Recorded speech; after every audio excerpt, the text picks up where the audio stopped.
महाभारत में धृतराष्ट्र आंधे थे, लेकिन उन्हें ये अंधापन पिछले जन्म मिले एक श्राप के कारण मिला था। धृतराष्ट्र से ही गांधारी के परिवार को मरवाया था, लेकिन क्यों मिला था उन्हें अंधे होने का श्राप, और क्यों मरवाया था उन्होंने अपनी गांधारी के परिवार को। भीम को मार डालना चाहते थे धृतराष्ट्र। भीम ने धृतराष्ट्र के प्रिय पुत्र दुर्योधन और दुशासन को बड़ी निर्दयता से मार डाला था। इस कारण धृतराष्ट्र भीम को भी मार डालना चाहते थे। जब युद्ध समाप्त हो गया तो श्री कृष्ण के साथ युधिष्ठिर, भीम, अर्जुन, नकुल और सहदेव महाराज धृतराष्ट्र से मिलने पहुंचे।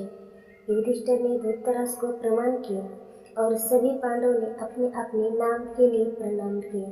श्री कृष्ण महाराज के मन की बात पहले से ही समझ गए थे कि वे भीम का नाश करना चाहते हैं।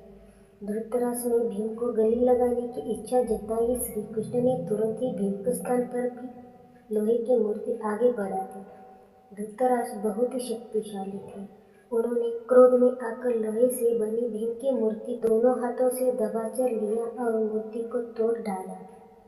मूर्ति तोड़ने की वजह से उनके मुंह से भी खून निकलने लगा और वो जमीन पर गिर गए। कुछ ही देर में उनका क्रोध शांत हुआ तो उन्हें लगा कि भीम मर गया, तो वे रोने लगे।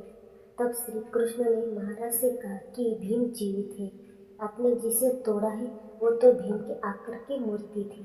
इस प्रकार श्री कृष्ण ने भीम के प्राण बचाए। महाराज शांतनु और सत्यवती के दो पुत्र हुए, विचित्रवीर्य और चित्रांगद कम आयु में ही युद्ध में मारे गए। इसके बाद भीष्म ने विचित्रवीर्य का विवाह काशी की राजकुमारी अंबिका और अंबालिका से करवाया। विवाह के कुछ समय बाद ही विचित्रवीर्य भी बीमारी के कारण मृत्यु हो गई। अंबिका और अंबालिका संतान ही थी, तो सत्यवती के सामने ये संकट उत्पन्न हो गया कि कौरववंश आगे कैसे बढ़ेंगे। महाराज शांतनु और सत्यवती के दो पुत्र हुए, विचित्रवीर्य और चित्रांगद कम आयु में ही युद्ध में मारे गए। इसके बाद भीष्म ने विचित्रवीर्य का विवाह काशी की राजकुमारी अंबिका और अंबालिका से करवाया। विवाह के कुछ समय बाद ही विचित्रवीर्य की भी बीमारी के कारण मृत्यु हो गई। अंबिका और अंबालिका संतान ही थी। सत्यवती के सामने ये संकट उत्पन्न हो गया कि कौरववंश आगे कैसे बढ़ेगा। वंश के आगे बढ़ाने के लिए सत्यवती ने महर्षि वेदव्यास से उपाय पूछा। तब वेदव्यास से अपनी दिव्य शक्ति से अंबिका और अंबालिका से संतानें उत्पन्न की थी। अंबिका ने महर्षि के भय के कारण आंखें बंद कर ली थी, तो इसकी अंधी संतान के रूप में धृतराष्ट्र हुए। दूसरी राजकुमारी अंबालिका भी महर्षि से डर गई थी और उसका शरीर पीला पड़ गया था, तो इसकी संतान पांडु हुई। पांडु जन्म से ही कमजोर थे। दोनों राजकुमारियों के बाद एक दासी पर भी महर्षि वेदव्यास से शक्तिपात किया था। उस दासी से संतान के रूप में महात्मा विदुर उत्पन्न हुए। धृतराष्ट्र अपने पिछले जन्म में एक बहुत दुष्ट राजा था।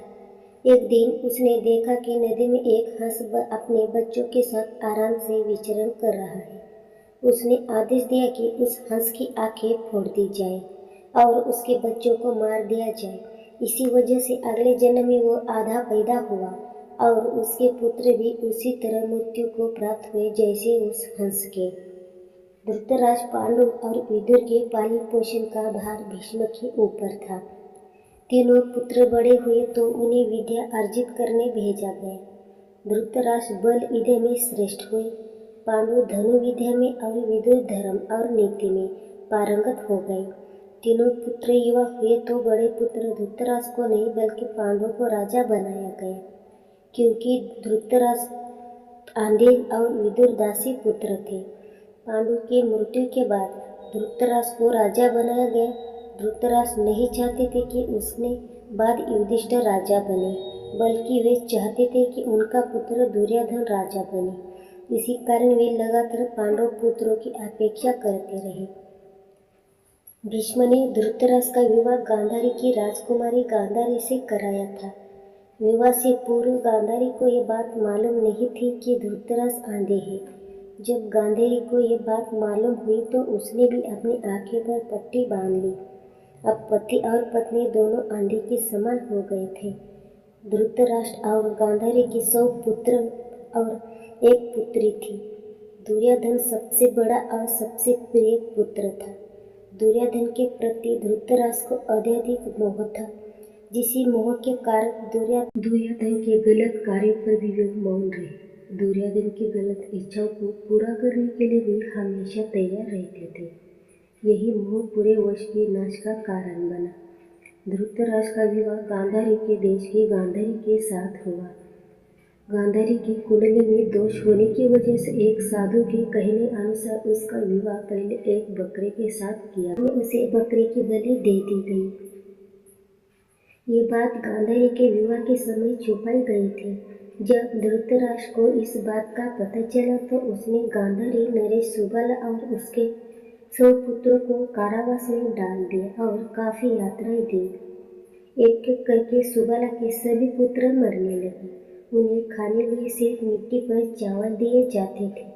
सुबाला ने अपने सबसे छोटे बेटे शकुनी को प्रतिशोध के लिए तैयार किया। सब लोग अपने हिस्से के चावल शकुनी को देते थे ताकि वह जीवित रहे, कौरवों का नाश कर सके। मृत्यु से पहले सुबाला ने धृतराष्ट्र से शकुनी को छोड़ने की विनती की, जो धृतराष्ट्र ने मान ली। सुबाला ने शकुनी को अपनी रीढ़ की हड्डी का पासे बनाने के लिए कहा। वही पासे कौरव वंश को नाश का कारण बने। शकुनी ने हस्तिनापुर में सबका विश्वास जीता और 100 कौरवों का अभिभावक बना। उसने न केवल दुर्योधन को युधिष्ठिर के खिलाफ भड़काया बल्कि महाभारत के युद्ध का आधार भी बनाया। युद्ध के बाद धृतराष्ट्र और गांधारी पांडवों के साथ एक ही महल में रहने लगे थे। भीम अक्सर धृतराष्ट्र से ऐसी बातें कर जो कि उन्हें पसंद नहीं थी। भीम के ऐसे व्यवहार से धृतराष्ट्र बहुत दुखी रहने लगे। वे धीरे धीरे 2 दिन या 4 दिन में एक बार भोजन करने लगे। इस प्रकार 15 वर्ष निकल गए।